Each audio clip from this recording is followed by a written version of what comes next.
Welcome to day 3 of 100 Days of Horror, which myself and several friends are watching 100 horror films we haven't seen individually. I don't think we can get all this together. On the 100 days leading up to Halloween. So it's day 3, and if you're watching these in any sort of group, you know, say I'm still wearing the same shirt as earlier. I'm in double duty today. I'm doing my review a day early because I'm trying to build up a little bit because I'll be away for about a week in about 2 weeks. So I'm gonna see what I can do. I'm trying to still put these up once a day, but I am gonna watch a bunch ahead of time.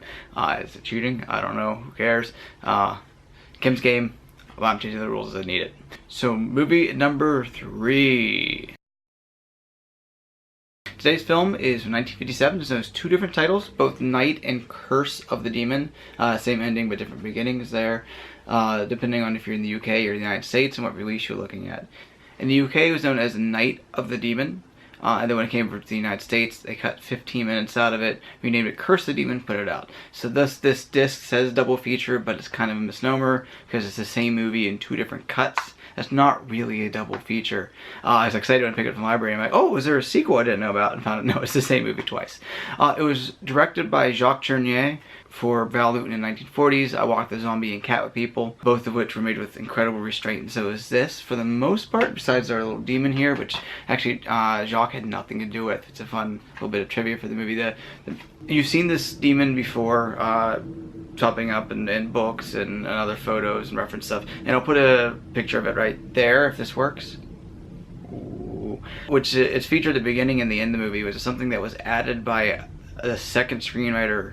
Most writing was done by Charles Beckett, and the second screenwriter Hal E. Chester added in that sequence and a couple of other things, enough to get credit from it and enough that other people involved, such as star Dana Andrews, most of the other people in the cast, producers, everyone, didn't like this being added, so it was a big rift in there.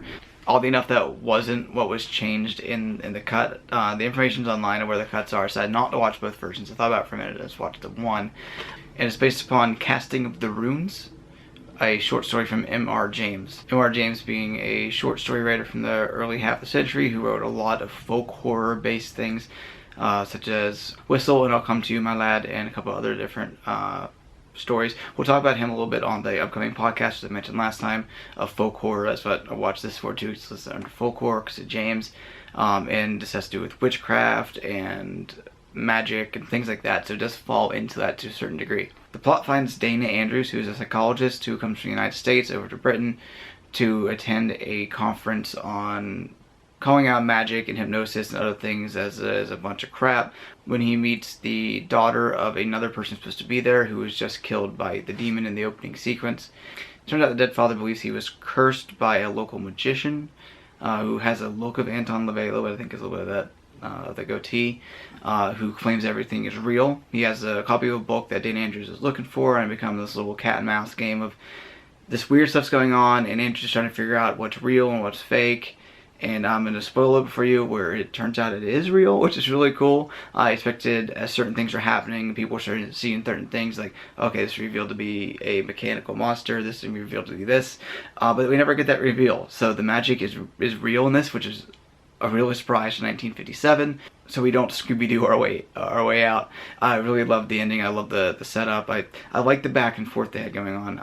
Dana Andrews, I haven't seen too many. Of course, he's referenced in the beginning of Rocky Horror and Science Fiction Double Feature. Just Dana Andrews said prunes gave him the runes, and passing them used lots of skill. And the runes that are mentioned in that song are from this movie. So in 3 movies, here's 2 that have that Rocky Horror directly took from. So that's really cool. It's an unexpected connection between here, and we'll see what else pops up. Not everything is Rocky Horror, though it is a major portion of my life and how I got to where I'm at, but that's a whole different thing. If you want to talk about that otherwise, send me a message and we can talk about Rocky Horror.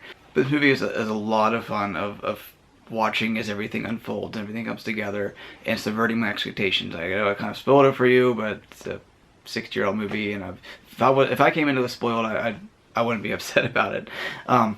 But luckily I wasn't.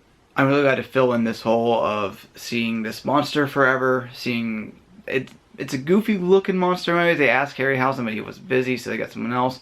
And it's really basic. There's a couple shots and it just opens his mouth and goes, rawr. But I like the design of it. I like the detail. It's obviously a special effect. but it doesn't look like it's a guy in a mask popping around. No offense to Godzilla, but it was pretty cool. I guess. Like some of the other effects that popped in, and like I said, I really appreciated the magic versus science aspect, and not just poo-pooing on magic. No Scooby-Doo reveal of this is my tricks. So check this out. I guess I got it from my library. It's probably in yours. Probably streaming somewhere. Try and find the longer cut. It's 95 minutes. There's also the 81-minute cut. So yeah, check out Night of the Demon or Curse of the Demon. And I keep getting all these noises. I thought I turned everything off, but so thank you for watching. I hope you're enjoying as myself and everyone else comes through this. Go to the webpage to find out what everyone else is working on, what everyone else is doing, and probably put up the reviews for that as we go along. And thank you for watching, and we'll see you next time at cgeek.com. And subscribe to the YouTube, hit the bell, because I'm putting these ones up every single day.